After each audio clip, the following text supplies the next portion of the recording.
Okay, hello and welcome. Welcome to the International Seminar Series Crime in Place in the Making. With us today, we have Professor John Hipp, who is at the Department of Criminology, Law and Society at the University of California in Irvine, in the US. It's a really pleasure to have you here, John. Um, my name is Vânia Secato. I am a researcher and coordinator of this Safe Places Network at the KTH at the Royal Institute of Technology here in Stockholm, Sweden. This series is a result of collaboration between the American Society of Criminology's Division of Communities and Place, DCP, and Network Safe Places here at the KTH. I just wanted to introduce you quickly to my colleagues, Charlotte Gill and Corinna Graf. And Corinna is going to introduce herself a little bit later on and also talk a little bit about the division of communities and places.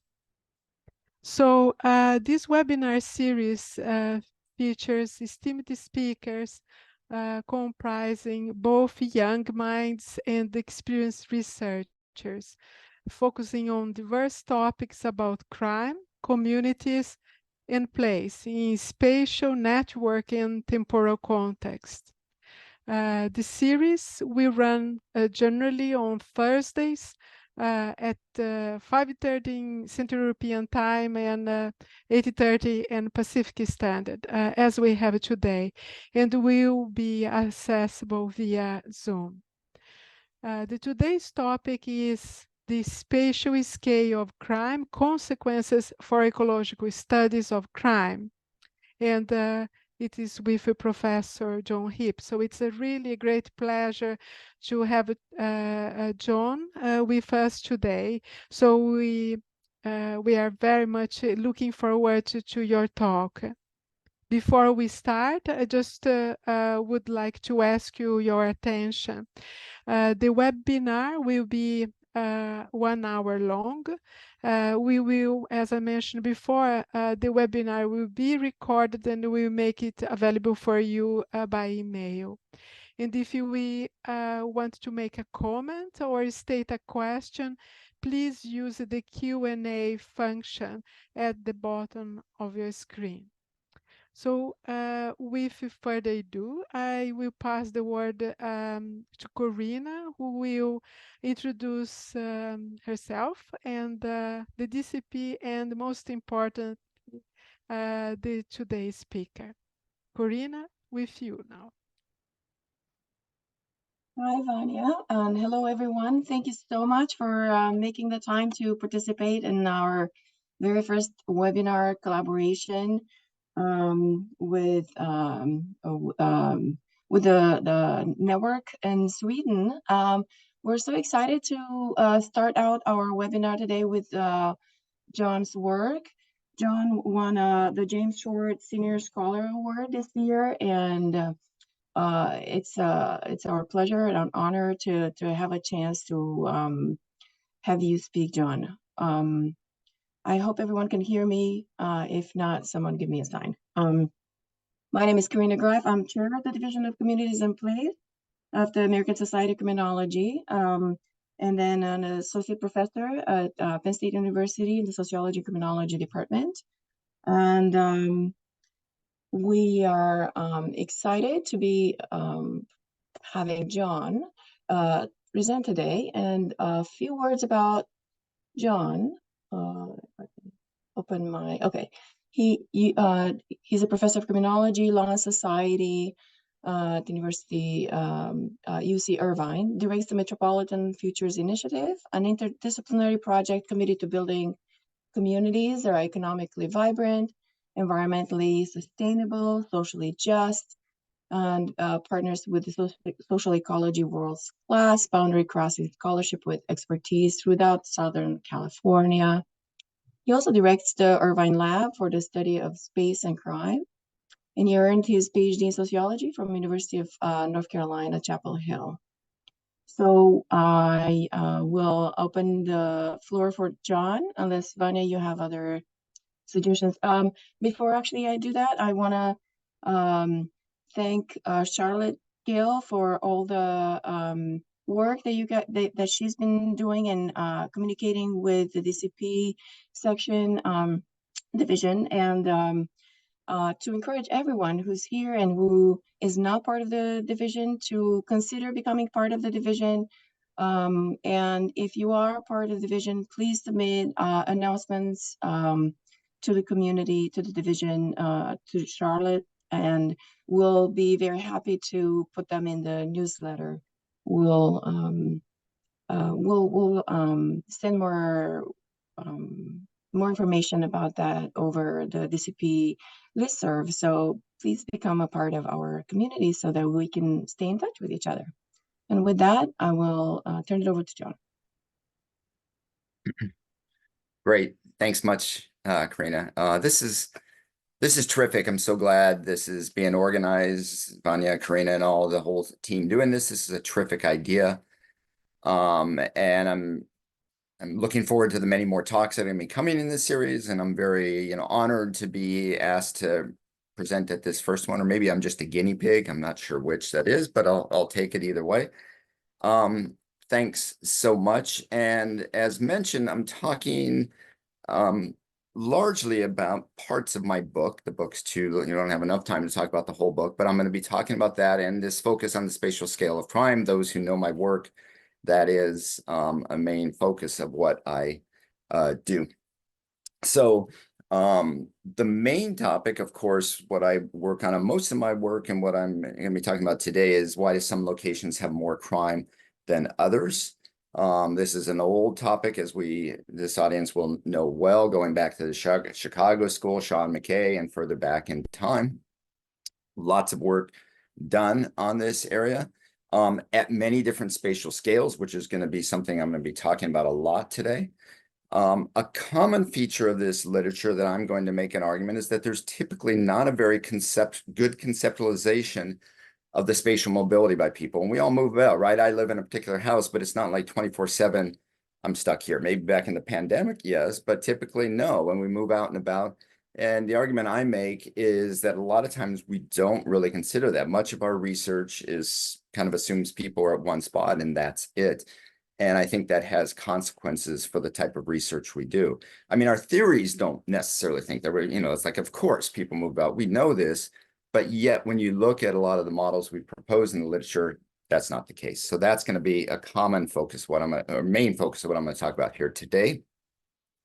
I want to take a brief detour and just mention, for those interested in the book, and several chapters in the book, I make an argument for a need for a household level model, an individual level model, underlying some of our neighborhood theories, especially in the meso literature, but also being now more and more adopted into the micro.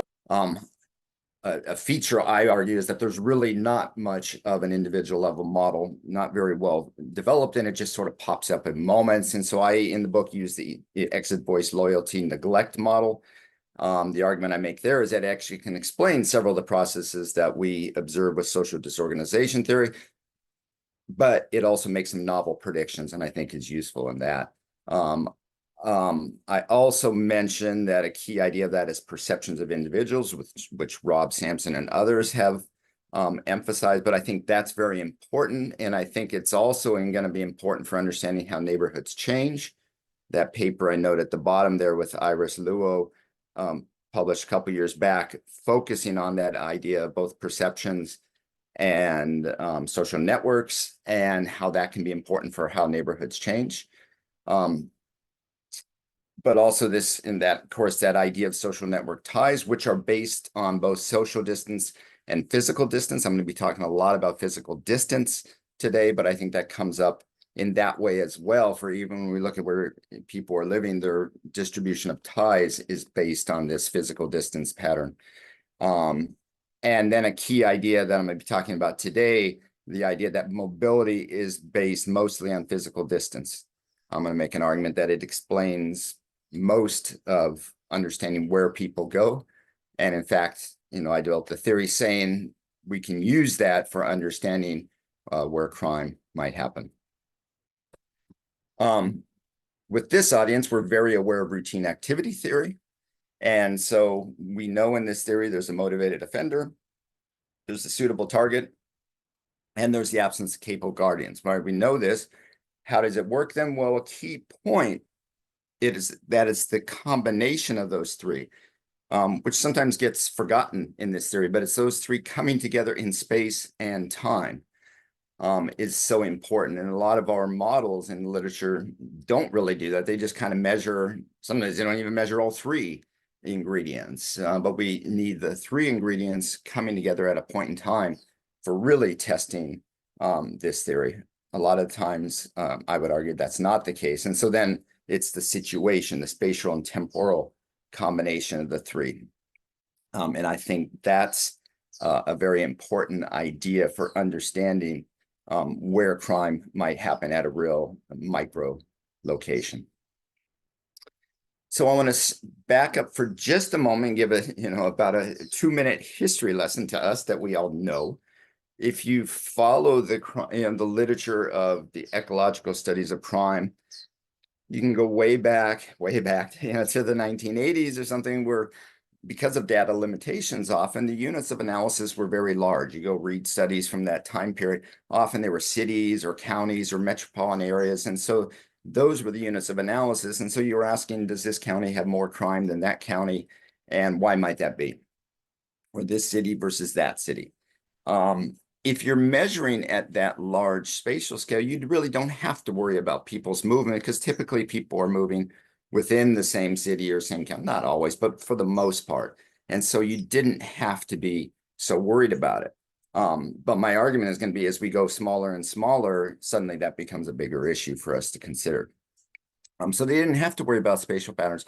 But then, of course, a natural concern was, well, a lot of the theories being proposed actually were supposedly at least operating at smaller spatial scales. So these were too big of scales. So you move forward, and then there was neighborhood level data. Of course, this goes back further in time, but back to the 30s and the Chicago School, or back to the 1800s, there was some work.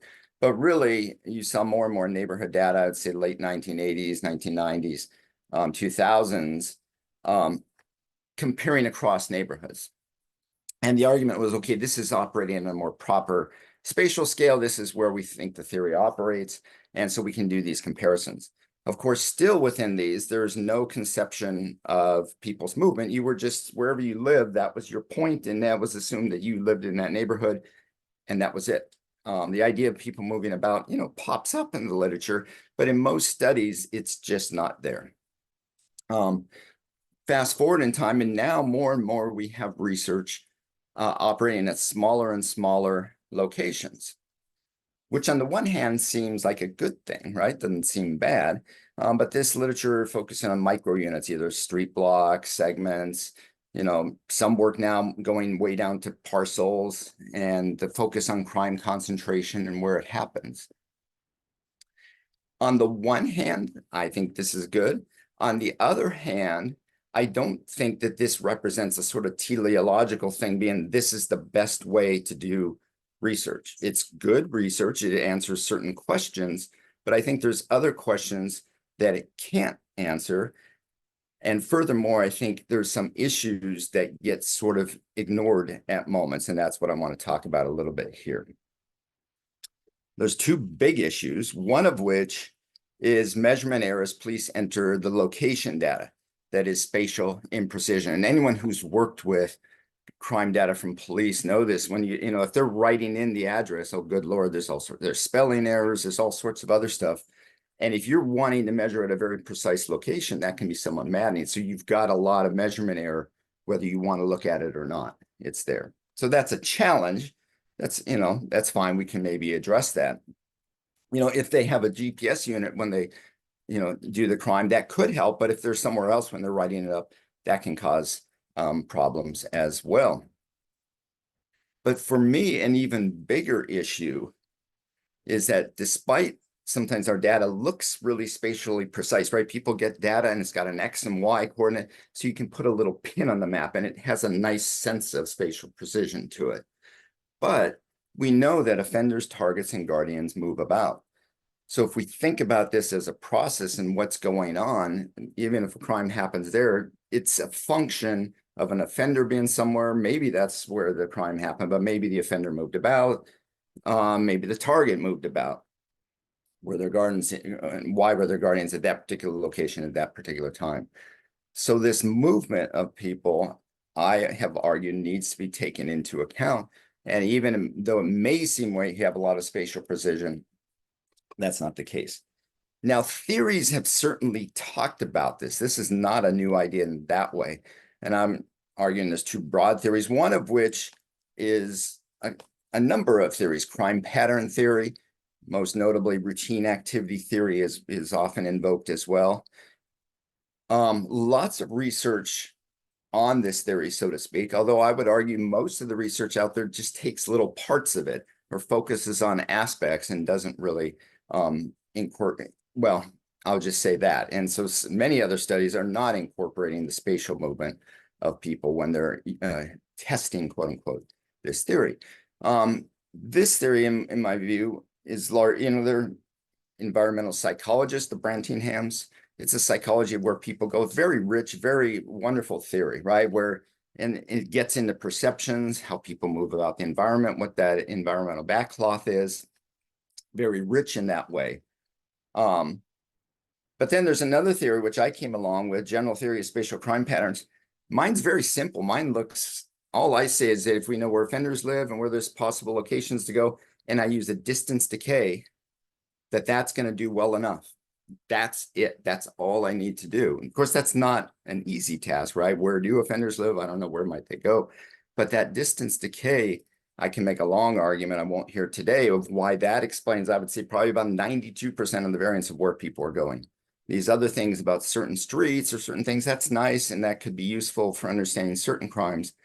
My theory, though, has the advantage of just abstracting down to very simple principles and says, that's what we're going to focus on, this distance decay effect. And the idea, though, that's not mine, right? That's been around, and you could argue that I'm standing on the shoulder of giants, most notably George Zipf, who made this whole argument of a principle of least effort, right? That's why people go short distances. If you want to know which grocery store do I go to, I live in Southern California. There's grocery stores all over, but the ones I'm most likely to go to are going to be based on a distance decay. If you do that, you're going to have a very strong, because you're not going to know exactly which one I go to, but you're going to make a pretty good guess of which possible ones I go to. And same with offenders and all sorts of other things, that distance decay explains a huge amount. Of course, with this theory, and likewise with routine activity theory or with crime pattern theory, a big question is, who are offenders, targets, and guardians, right? If we want to know where they live, first of all, we have to identify who they are. And this is a big challenge, right? And for one thing, they're not discrete categories. It's not like here's an offender, here's a target. Sometimes they overlap. Sometimes people are maybe none of those. Sometimes people are all three of those at different points in time. So that's a very challenging part of any of these theories, if we're wanting to, and certainly those are important things to measure. But that's difficult to do. Nonetheless, that difficulty has to be encountered if we're going to want to employ any of these theories. And certainly I had to for my particular theory. But moving beyond that, then we have to say, where do they live? And again, if you knew the characteristics of people and if they were based on certain demographics, there might be enough census data to make a guess about where potential offenders live. Not the exact ones, we're not saying that, but it's just potential they might be. Or even if you say, I have no idea who is an offender, then it would be the population. And here's the thing, I would say a lot of the literature out there, the assumption is that the population is uniformly distributed across space. That's absolutely not the case. Look at any map. It's not a uniform distribution. There's lots of clumping. And that has consequences, and I'll talk about a simulation I did later showing that. But if we know where they live, then the question, where do they travel? And my argument is, let's just take a distance decay effect, and then we can make predictions. And in my 2016 paper, I showed an example of using the technique. And again, it's based on this Zipf's idea of this distance decay effect. And then there's lots of, evidence in the literature. The crime, distance to crime literature on offenders typically shows an exponential decay of offenders. There might be a little bump, you don't offend on your own block, but after that, strong exponential decay.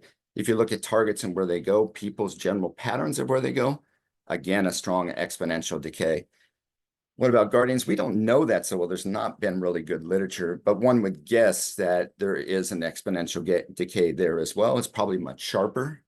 I probably care a lot about my own street that I live on, and maybe the next one over and a few over, and then it decays beyond that.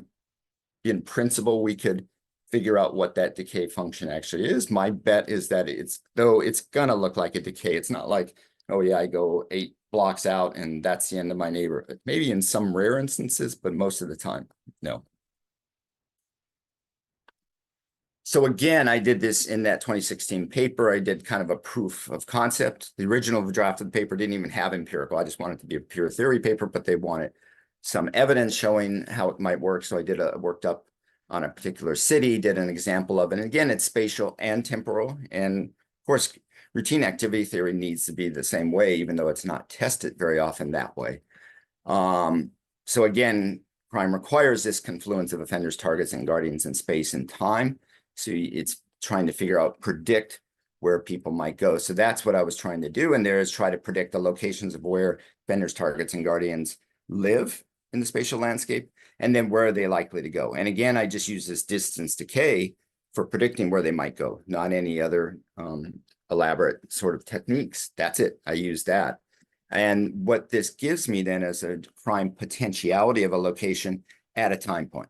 Because again, that's the argument, you need that.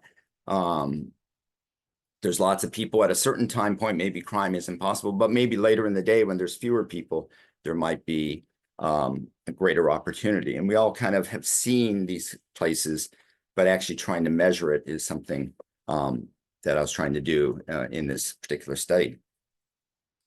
Just briefly, some of the results that I found, this was like measuring across all times of the day. And there was some differences, but not much. But certainly this is as the number of targets goes up, the number of crimes would go up. But these lines are the number of offenders. They didn't make such a big difference when you're averaging over the whole time period.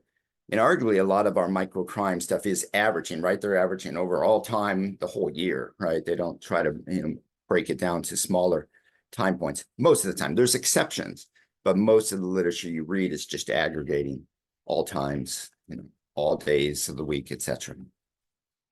But then when I was breaking it out, this is like from 1 to 2 a.m. Again, a positive relationship, with targets, but then gaps between offenders, more crime, especially when there was fewer targets. So, and of course, there's a complication. More targets are also more potential guardians. And so that gets into the nonlinearity of this crime, this theory, and has been talked about on occasion, certainly, but needs much more consideration for it to be at all a predictive theory. And then this was in the daytime, and here we saw a really strong effect where offenders really mattered for predicting.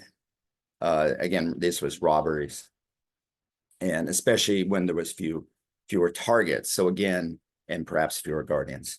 So that was a proof of concept saying, okay, here's this idea, just taking where I think people might live, who might be offenders, or if you want it, you can just say the whole population or everyone is equally likely to be offender, and you can still employ this technique.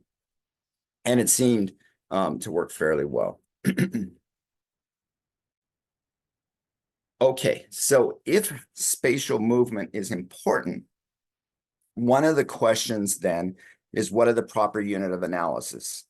Right? We're typically in crime and place research or neighborhoods in crime, we pick our units, neighborhoods or smaller units or whatever, And then we estimate our model and what is the proper unit. Ralph Taylor did a really nice discussion in his book, but then I come along and my answer is there's none, which is a kind of Debbie Downer sort of answer. But my thinking is there isn't a proper one, even though I've done work saying, you know, we should need to consider this. And I guess we do, and I've considered it, and I think the answer is none. There, and the problem is this spatial movement of people. And so I think trying to reduce it down to saying, okay, it's this unit and that's what we can measure, I don't think is the way to go. My argument is typically that it's better to take into account this movement and to explicitly do this, which I did with my general spatial theory.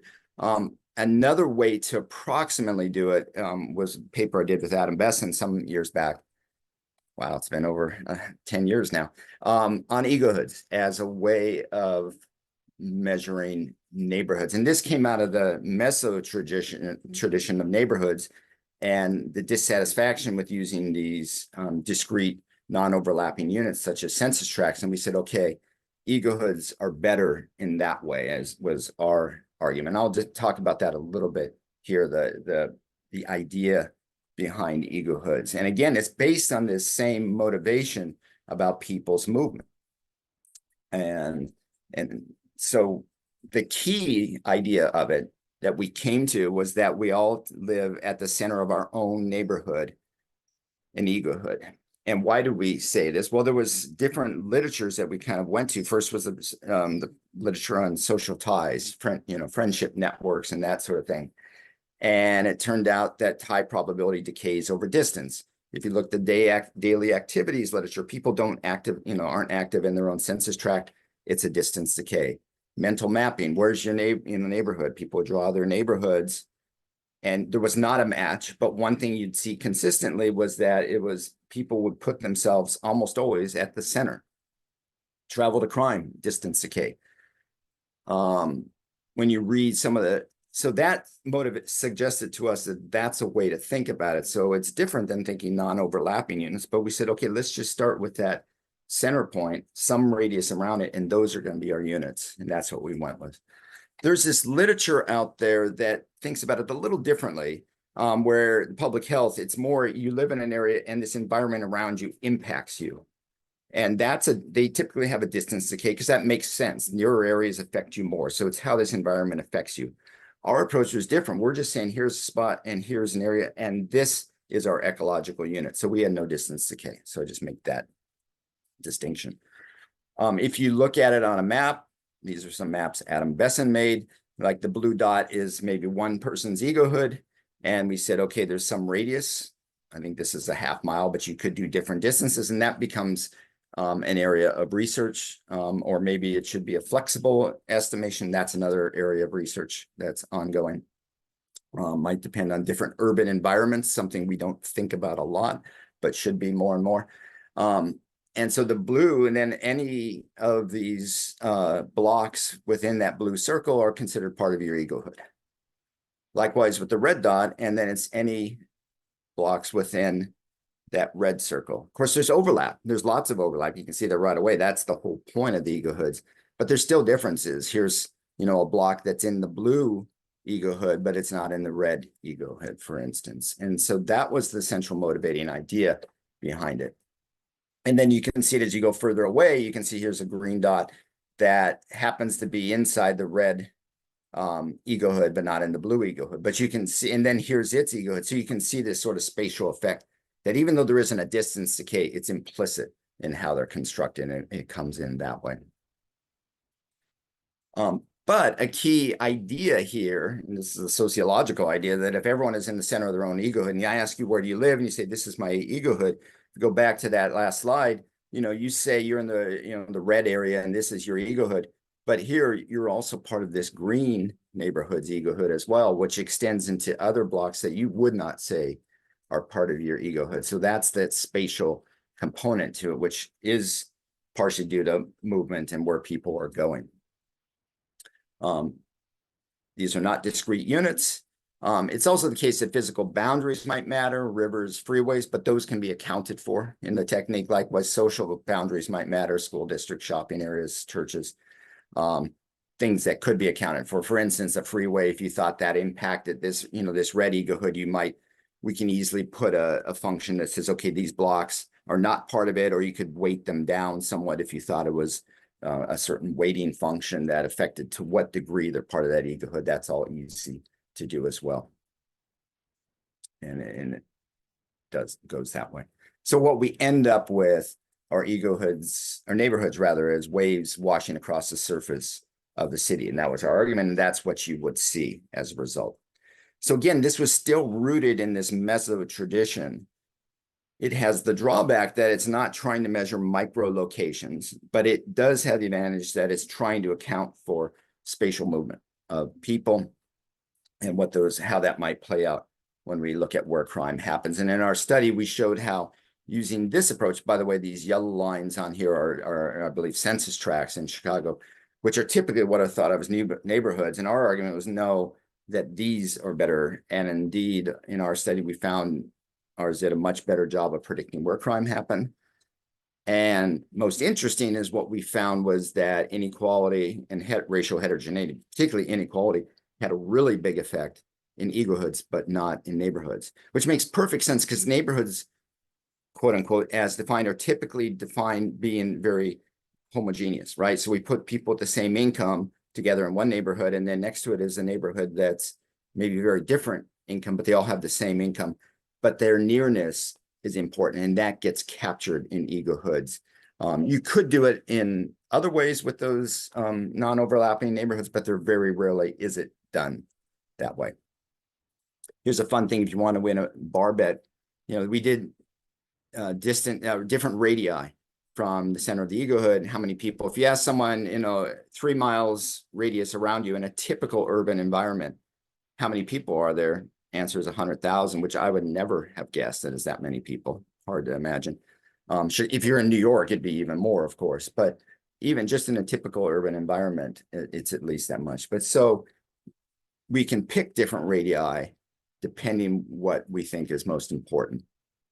And that's, again, an area of ongoing work and depending on different urban environments.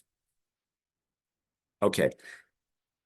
Another approach, though, and this is some of our more recent work we've been doing, is thinking about explicit spatial measures for crime. So ecohoods, like I said, are a nice approximation, and I think they're useful for that reason.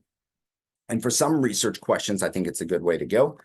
But another way is to think about keeping more micro units, but then accounting for offenders, targets, and guardians, and how they might affect things, and measuring their spatial movement as well. So one challenge in this case is, some of these things we measure, percent of certain racial groups or percent income. What do these represent? Are they offenders? Are they targets? Are they guardians? Are they some mix of those? Paper with Chris Bates, we talked about this idea and what this might mean in the context of ecohoods, but it's a challenge more generally for our research. Sometimes it depends. Certain traditions say, oh, this group, they're thinking about potential guardians. So they say some measure and this is potential guardians. Another tradition might come along and say, well, that measure is actually capturing targets or offenders. So it's not clear. And why that matters is the distance decay we would expect is probably different. Guardians probably have a sharp distance decay. Offenders or targets probably a much broader decay, at least for certain crime types. A common strategy of ecological study, especially when you get down to micro, right? You want to you measure crime in the micro unit, and then you measure, I don't know, income. Say you've got, and then you say, well, but it's spatial, so I need to account for the income in the surrounding area. And so you create some sort of distance decay, or some sort of spatial effect, whether it's nearest neighbor, distance decay, or whatever. So you've got two measures, income in the micro unit and income nearby. One challenge with that is that causes all sorts of multicollinearity and people but there's another challenge, is that it's not very theoretically motivated, right? That it might be that the two have separate effects, but maybe it makes more sense to model them completely as one, which is my argument for using a distance decay. And that's the argument to say, okay, instead of having two separate measures, I'm going to have just one. It's going to have a distance decay. If I use an exponential decay, it has the nice feature that the local block is weighted 1 and the nearby areas get weighted less. And then you can adjust that decay function. And so that's an argument for doing that. So, you know, for different things, targets, if they're businesses, it's a very sharp decay. And there's been studies showing this. If the targets are people and well, that's where they move about, and that's going to be a much broader decay. Offenders, again, they move about in a much broader environment. Guardians, again, a much sharper decay, presumably. If homeowners are very protective of their neighborhood, so to speak, it might be the street and a few streets nearby. So it's a much sharper decay than where they actually travel about and are potential targets. So if we think of exponential decay functions, that beta function, that beta value that's used determines how sharp it is. And so we've done some work where we say, okay, we can use different beta values to capture the decay. And so if it's guardians or something like that, it's going to be a very sharp decay. And if, you know, so nearby areas matter less and less very quickly. Whereas if it's a less steep decay, it means that the broader environment matters. And that's because, why does it matter? Well, it's because people potentially from that broader area would be moving through this location, either operating as offenders or targets, maybe guardians, but less likely that.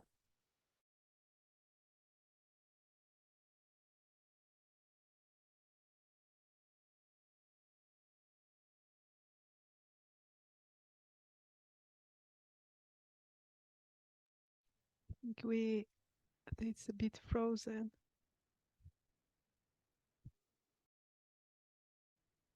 In different ways. And here's a couple of examples from some work we've done recently. One, oh, my internet is unstable. Hopefully it holds on. One, parks.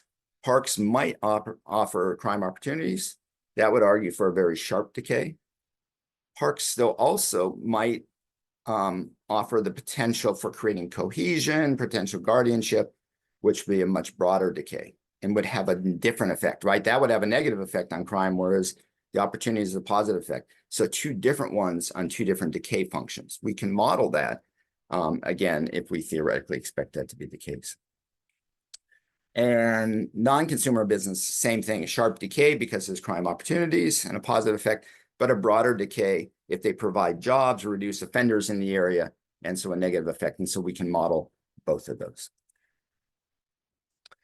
For the last part of the talk, I want to talk a little bit about the spatial scale of crime.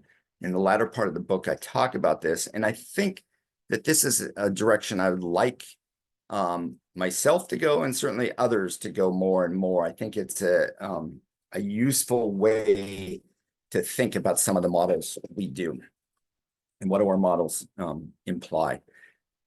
And so I had this simulation paper I did back in 2020, paper I liked a lot. It kind of opened my eyes to some things, so I thought it was particularly useful, at least for me. Maybe I'm just dumber than most people, but I did a simulation project.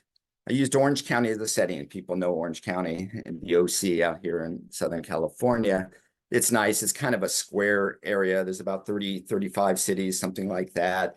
There's not too weird geographic morphological things going on. So it's just uniform in that way. I took census data for the measures, and in this and so I used that for capturing the blocks of across the environment where people live. I can do that. For targets, I just use certain businesses and I just know where they're located. So I said, okay, that's going to be the targets. Those are the only targets. So I get rid of spatial mobility of targets. It's just a certain location. So it's a very simple model I'm going towards here. That's the targets. I don't even incorporate guardians into it. I don't think that would change the substance of what was found for various reasons, but I won't go into here. I talked about it in the paper. But so then I have offenders. And so with offenders, I have two different choices that I make, one of which is disproportionate likelihood. And there I took some people will blanch at this, demographic ideas. You know, if young people are more likely to be offenders, or people who have lower income are more likely, that sort of thing. I said, okay, that's a probability. And so in every block, I'm going to get a probability of the number of offenders here based on this disproportionate likelihood. From a spatial point of view, all I care about really for the purposes of the model is that would imply more spatial clumpiness than the other extreme, which is where I said, okay, everybody is equally likely to be an offender. I'm agnostic in which is right, or if it's something between, it doesn't matter. I just wanted to compare these two for a simulation and see what the consequences were. But for everybody, again, people, it's where people are living, and it's not uniformly distributed across the environment. And that's an important thing that, you know, keep hammering at, because I think that's implicit in a lot of models that it is. We don't have to think about offenders. Lots of papers you read, offenders don't appear in it at all.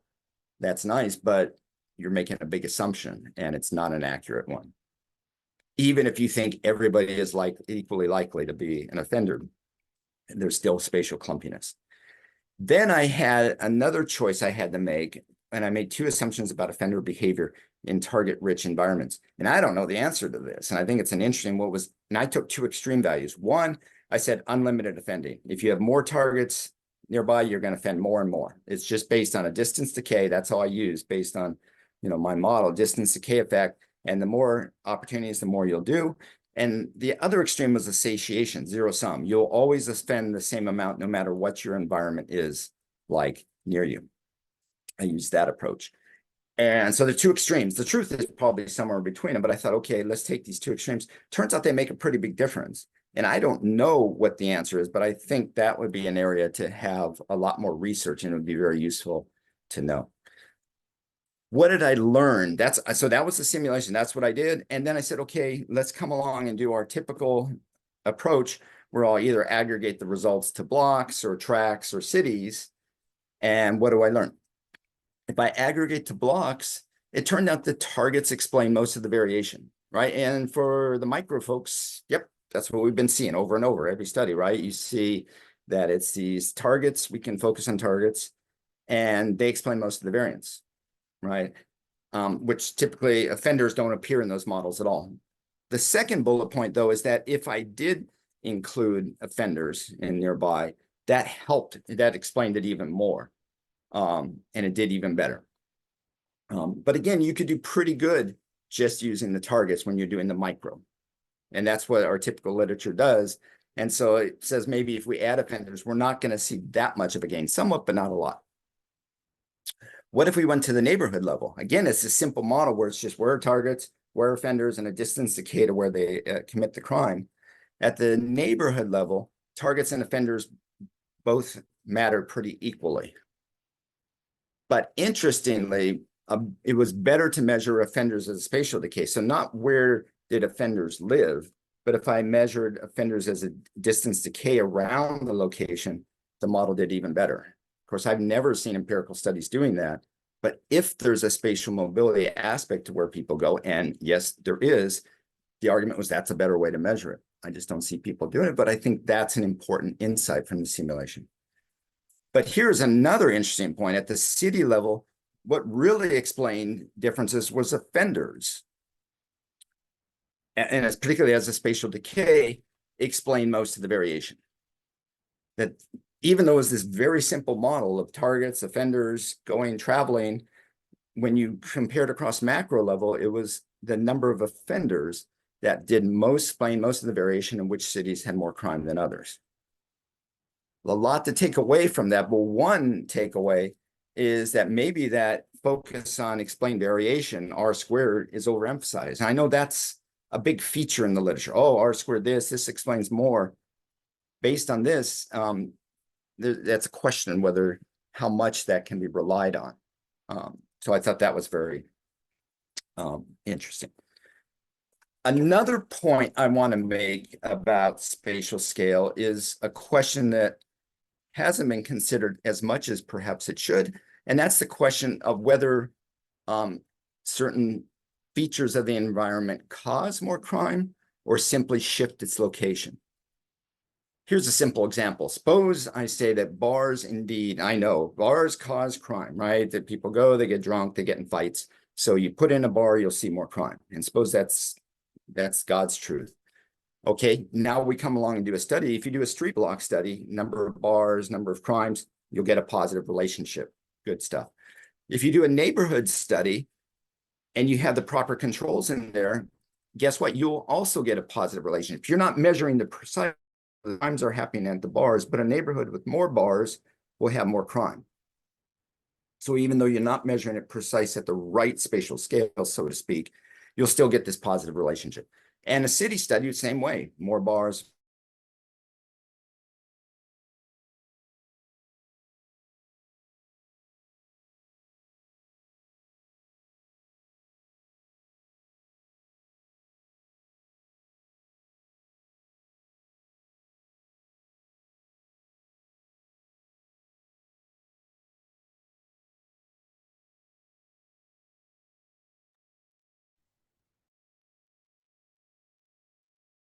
John, are you there?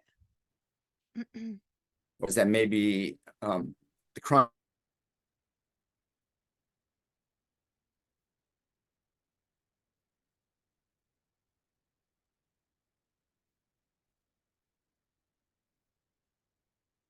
I think his internet was a bit unstable. When he comes back online, we'll have to perhaps repeat the point about bars, if that was where it got interrupted. Yeah. We have to wait a little bit until he gets back, right? Yeah, we'll give him 30 seconds. Well, we're at a minute. Hopefully it won't take that long. It was pretty fast last time.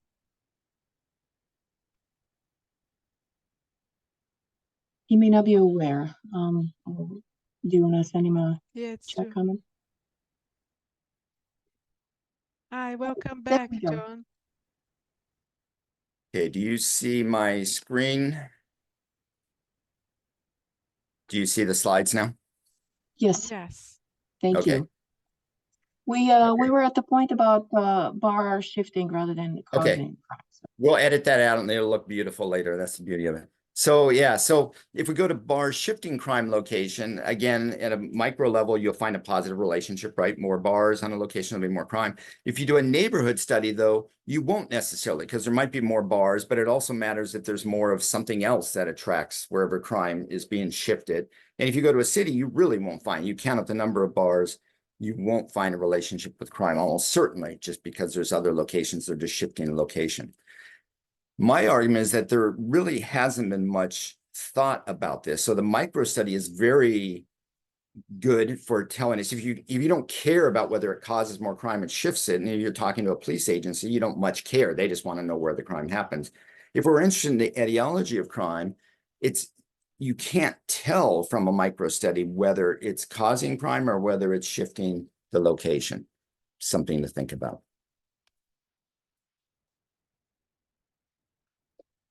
Final points I want to get to on this idea of the macro scale of things.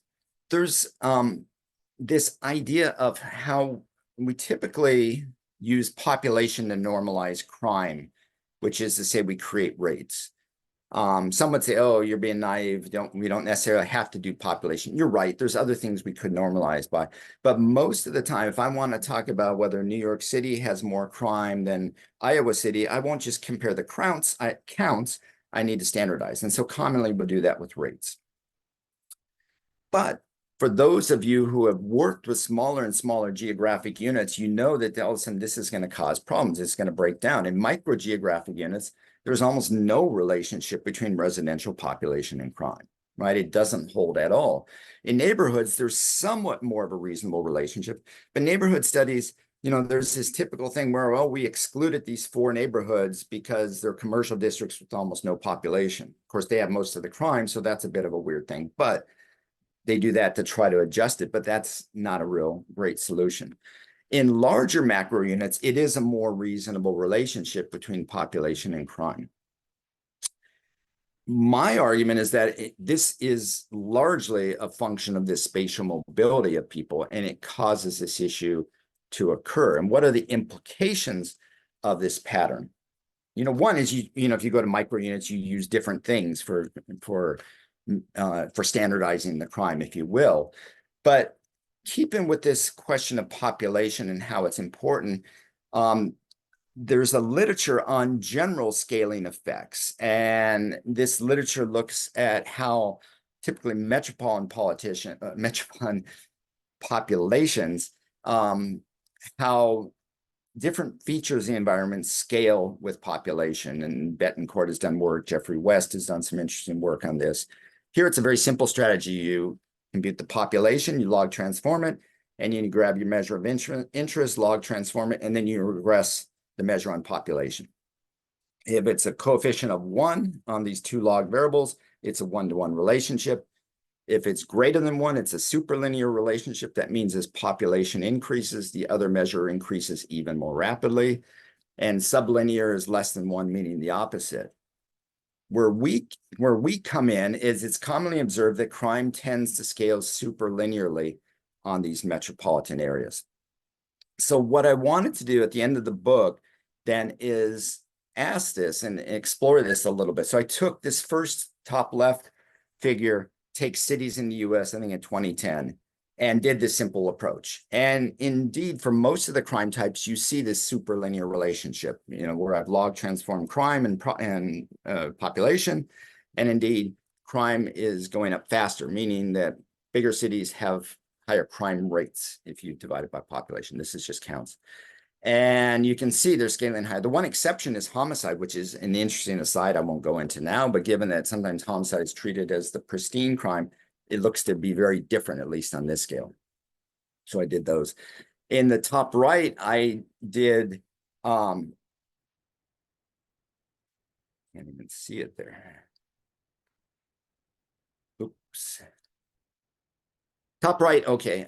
Top right, I said, okay, what if it's opportunities that matter and it's businesses? And so then we would say, oh, it's more businesses, 1-to-1 relationship with more crime.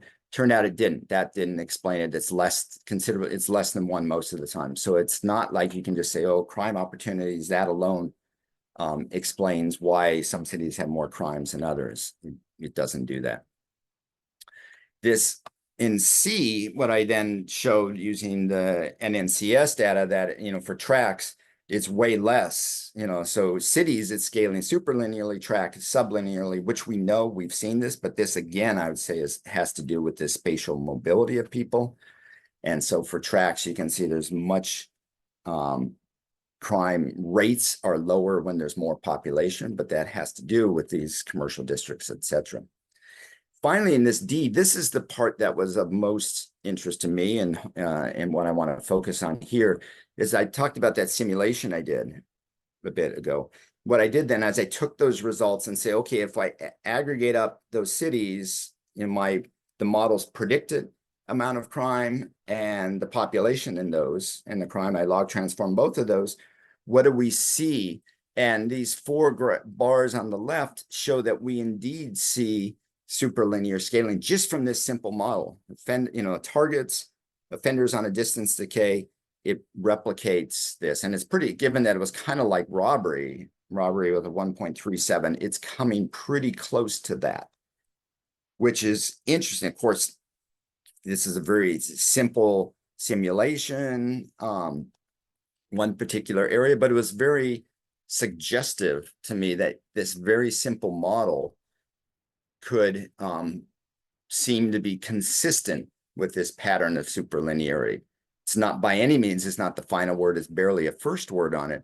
But one thing I want to emphasize here is I think this might be a useful way for us to think about some of our models. Can our models be taken and scale up and make larger predictions? If they can't, to me, that poses problems for some of our models. And I don't think that's being considered, but I think it should be. And then I just showed that, in that same simulation tracks, much less superlinear, and in blocks, it was actually a negative relationship, which is no surprise. That's how the simulation was done. Let me wrap up. I'm out of time. My main points here I want to say is that we need to consider what our measures are proxying for, offenders, targets, and guardians. And to what extent does this impact this expected spatial scale, depending on the expected movement of people? I think we need to we'll include that into our models. How to determine the optimal scale is simply based on the best model fit. And I'm not sure that's the way to go.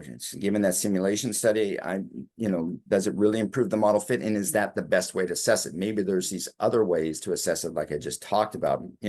One question, does the model explain total crime in a macro unit or change in time? Maybe that's something we need to think about more going forward with our models. And I'll end there and open it up to Q&A. So thanks so much for listening. Sorry about the technical problems on my end. That's fine. Thank you so much, John. Very inspiring webinar with loads of interesting ideas. We have here a number of questions, and I mean, some are quite, 3-in-1. So I will read the first, and then we take as we go. The first question from Tiff Jensen has actually an excellent point. Given our electronic lives that we now lead, couldn't it be argued that we know our neighbors or neighborhoods on social media better than those within our physical space in which we live? So he's obviously thinking about the impact of the kinds of acquaintance we have on social media in relation to the physical space. He also put 2 other questions. So how many people actually know, how many people we actually know more than 2-3 neighbors anymore? And the third, can I really be a capable guardian of targets I don't know or find unfamiliar? So it's 3 questions into one here. Yeah, I mean, those are good questions. How social media affects things, it could be important. My sense is that a lot of it is overblown. I work with a colleague who's done stuff that even with online networks and stuff, there's still often a physical component to it. There's also often, they've shown studies showing that there's a strong distance decay effect to online networks, which you'd think, oh, how can that be? It shouldn't be.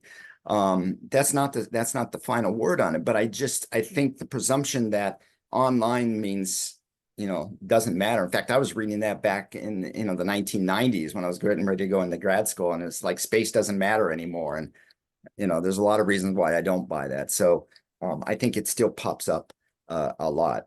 As to the other question, but I think it's a good question to pursue. My sense is the little bit I've seen done is that it's overblown as changing things that much. The guardianship question, I think, there's only been there needs to be more work on guardianship. And I think that's going to be a good area of research. So it's going to be somewhat speculative. How much do you need to know people, or how much do I need to just be familiar with someone? I'm kind of familiar. I wave to them. Is that enough to say, okay, I'm going to provide guardianship? And for some people, I think it is, but that's an empirical question. So, I think. And was there a third question that I missed, or how many? Well, it's a little bit of a in relation. Yeah. I think it combined with the first one. How many people actually know more than 2-3 people anymore in the neighborhood? Empirical question, yeah. And I think there's more than we might realize, but it depends, right? Some of us, and academics are weird, right? Sorry, I'm an academic too, but we think, oh, I'm sort of weird, and I'm all, look at this, I'm having this interaction with people. But a lot of people, across continents, but for the everyday people in their lives, that may not be an accurate portrayal of them. So, but it's an empirical question. They're good points to raise. Yeah, I agree. Thank you. Thank you. Corina, do you want to take the next one? Next question is from anonymous attendee. Dr. Hipp, one question regarding the concept of blocks. In cities in Latin America, Europe, and Asia, there are cities that, for different reasons, do not obey the quadricular urban layout of, let's say, Indianapolis or Midtown Manhattan. I think Becker makes an example of Paris, illustrating the concept of conceptualization, what a block can be. My question is, as a junior scholar, is it okay to use the block breakdown of the place we're studying using the official cadastral map of the city disregarding size or layout of these blogs, or is it lazy? I ask because I'm trying to use marketing data on violent crime, and the marketing data and the social economic data I have available are in this format. Thank you for any advice. Yeah, you broke up a little bit, but I think the general sense I got, I mean, it's always a challenge. You know, data limitations drive a lot of this stuff. And right when I'm stuck, if I've got this data, then that's what I have to do. Now, if you're a reviewer, I have to convince you that, yeah, it's not perfect, but it's okay.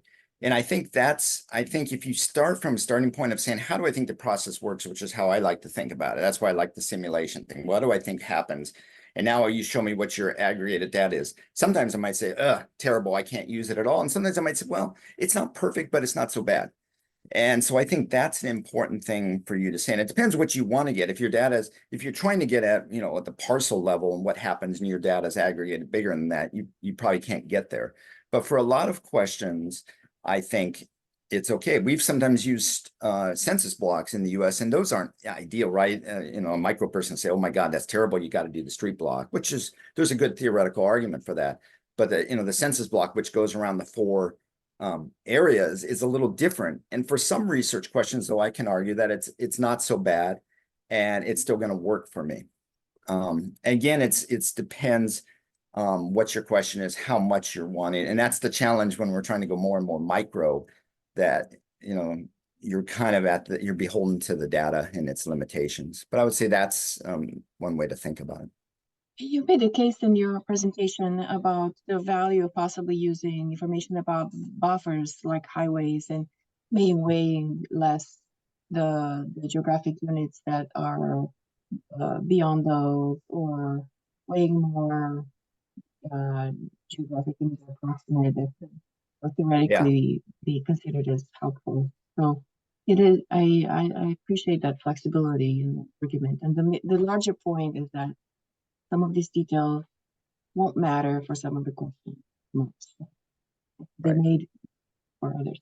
To some extent, I love the point you're making throughout the book about sort of being flexible and allowing for discovery, because in so much of our research, we've been doing theory testing, but there's just a ton of discovery that we have yet to do, and putting ideas out there and testing them out and seeing for what particular crimes and what particular actors in the crime event what facial features matter. That's really a really fruitful area. Yeah, there's a lot more work to be done on that, definitely. You know, my theory was nice in that it abstracts a lot of that away, just says distant, you know, what are the targets and the distance decay. If you're using a crime pattern theory, which is a great theory, but it has a social psychological component to it, then you've got to be thinking about a lot of these other features and how they might impact perceptions. And again, if your goal is to try to explain where a crime is happening in a very micro location, that might be, that's part of the challenge. Whereas mine, I'm trying to abstract a little bit more, and even like saying at the end, trying to explain patterns across cities as a goal as well. So it's abstracting a bit more, but you're right. If you're, to the extent you're trying to go that other direction, it gets more and more challenging. There are many other questions. There is I think a crime pattern theory, or the Brattinghams in the past mentioned the issue of people looking for targets in places that were very similar to the previous one, so that maybe the distance decay wouldn't work because people would be looking for targets that are different. I mean, similar to the previous. So do we understand what I mean? So they would I jump. do. I do, and I get the point. I think that's where, if you're trying to get at a very specific point, depending,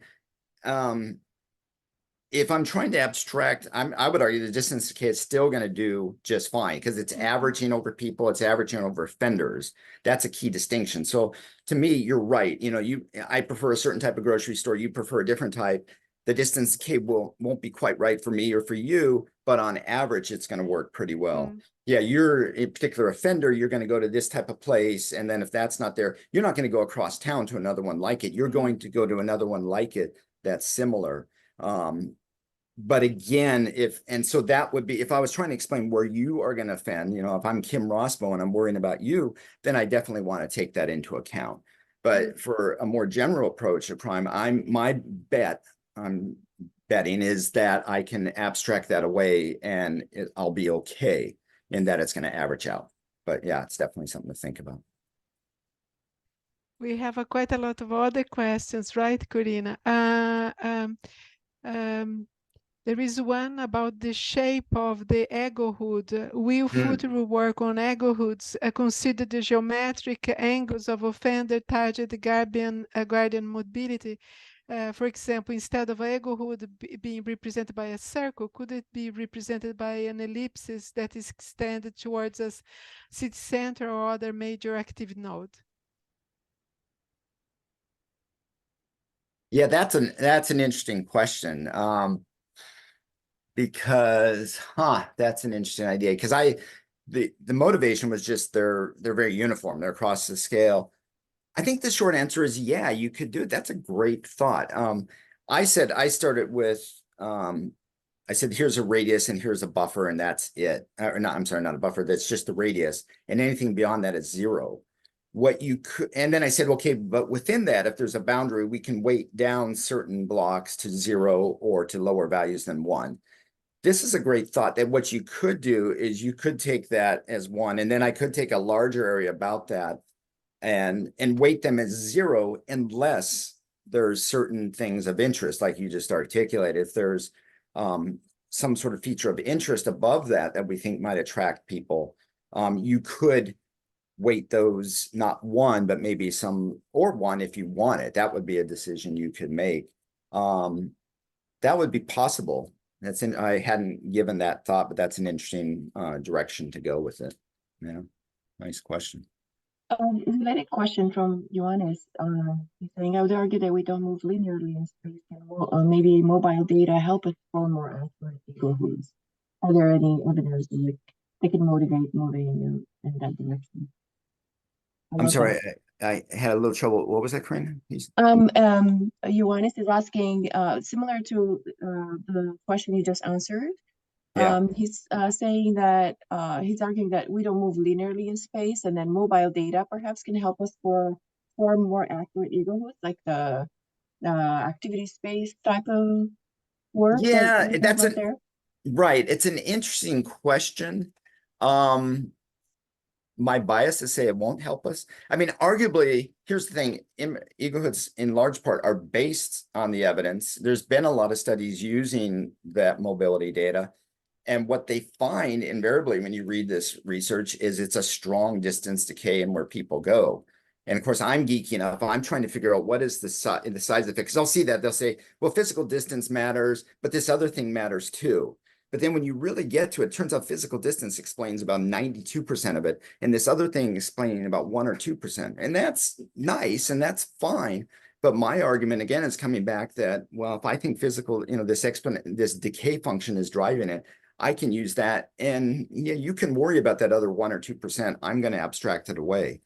And so my thinking again, I think that data is extremely useful. I'm always looking at those studies and I'm always wondering, is there going to be a study that says physical distance only matters about 20% and something else matters? I haven't seen that, but that's my approach to it. There's been some really neat data. I mean, Chris Browning has done work with this where people are getting, Pia Wickstrom has done some really slick stuff, right? Of looking at where specific individuals move. And I think that's great. Again, my approach is coming along and just saying on average, it's a distance decay and we can just use that. And so it's a little different approach, but so I don't want to say, well, that data is not useful. But for me, what I typically find is that just reinforces what I'm proposing here. Yeah. Which one? We have so many to, probably we need soon to wrap up because we are already oh, the time is up. There is one that I really want to read afterwards. We are going to put these questions on the website. Hopefully, John will have patient and be patient and answer all those questions. There is one about, for instance, question about the modifier area unit problem. As being a geographer, I'm quite interested in that one, but I would like to just read the one posted by my colleague Andrew Newton there in the UK. He says, when discuss population rates, I'm always draw back to work of Sarah Boggs and what is appropriate denominator here. Residential or ambient population is probably more representative of neighborhoods at the meso level and cities at the macro level, more stable. When examining micro level, the residential population is possibly less useful. But producing micro level population is costly, requires simulation segmented by appropriate time, and so on. So should we be seeking to identify this micro level denominator of urban mobility? Will it add value giving cost to do it? Big data, for example. Yeah, I mean, that's, I agree 100%. You know, that's exactly the point, that if you don't think of residential mobility, you just, or mobility rather, you just look at where people live, you use that resident population, and you realize it has these huge problems. And then you come along and say ambient population. I agree 100%. Where does that come from? That's spatial mobility of people. So I agree entirely. I've done some work trying to use, and I know others have as well, trying to use ambient population through social media and that sort of thing to try to get a measure of it. Certainly that's, I mean, when we talk about crime opportunity, right, going back to Boggs, that's a great point. What is motor vehicle theft? Well, it's not people, it's cars. That's what your denominator should be. So, and on and on. So Marcus Felsen has written, great stuff on this. So I'm certainly aware of that. And certainly when we go down to these units, we have to be thinking, what is the opportunity structure? And then that poses a bit of a challenge for comparing across cities and that sort of thing. But all to just say, I think that very much reinforces my point that it is this movement. It is where people are going.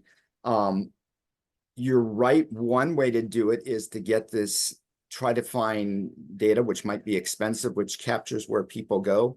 My general theory, one of the ideas was saying, okay, if I know where businesses are and the type of locations people go, and I know where people live, I'm going to use this distance decay to make an estimate of the ambient population. Basically, that's what I'm doing, right? It is ambient population at different times of day. I'm trying to create an estimate of that. I call it potentialities.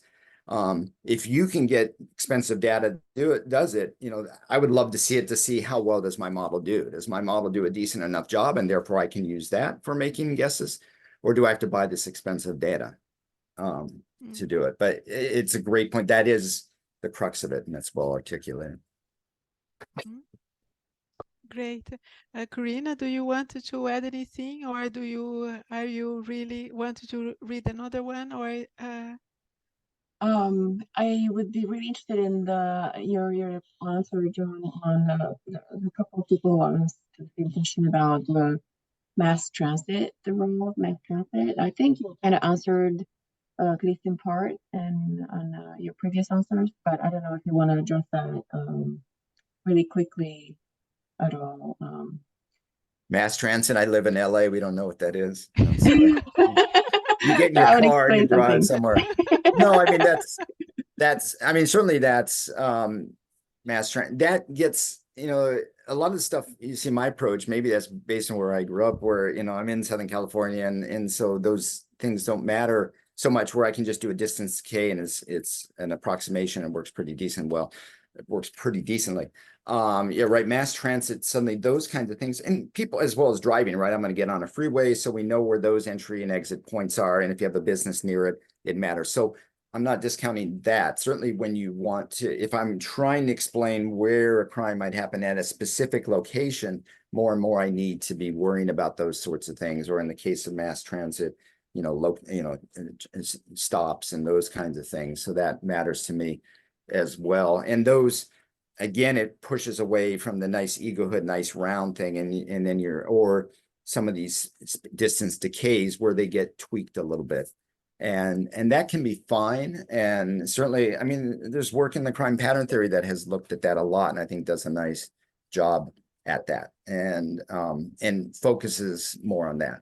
And my theory, the hope is that those sorts of things will average out, and they're interesting for some questions, and for others, I can just hand wave them away and let others focus on that. Let's leave it at that. Thanks. Yeah, I like that point. I think to some extent, transit is one of those questions that once you have the data, you could use it to go into the depth underlying the general overall pattern to the mechanism and figure out sort of what explains those events Right. to some extent.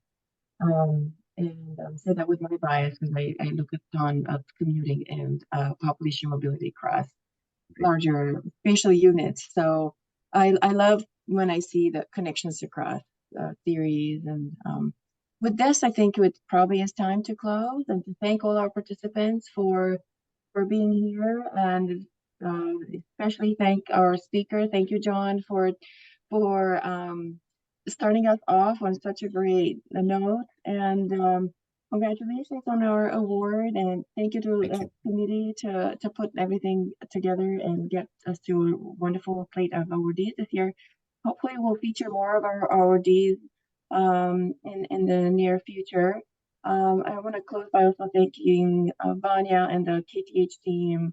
We're so grateful for collaborating and making this so seamless. It does not usually happen so smoothly. So I'm really grateful for your experience and bringing it in to our DCP event as well. So I'm looking forward to a long collaboration. Thank you, Vanya and Maria and Gabriel.